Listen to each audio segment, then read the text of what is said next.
More than half of black children in the UK are now growing up in poverty, a new analysis of official data has revealed. According to the Labour Party research based on government figures for households that have a relatively low income, black children are now more than twice as likely to be growing up poor as white children.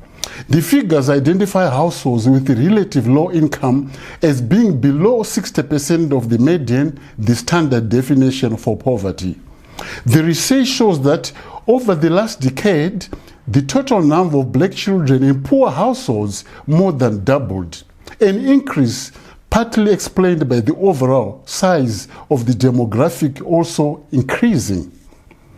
The proportion of black children living in poverty went up from 42% in 2010-2011 to 53% in 2019-2020, the most recent year for which the data is available.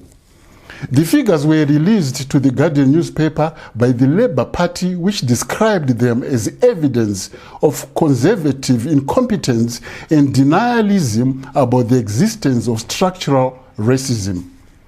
Halima Begum, Chief Executive of Runnymede Trust, the race equality think tank, said the Labour figures, although not surprising, were nevertheless cause for considerable concern.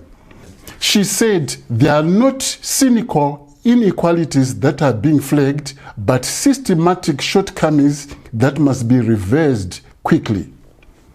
But the problems are nuanced. Black children face racism and poverty, but poverty is not defined exclusively by race. So, for more than a decade, the Runnymede Trust has argued that you can't simply solve the issue of racial inequality without also addressing socio-economic disparities.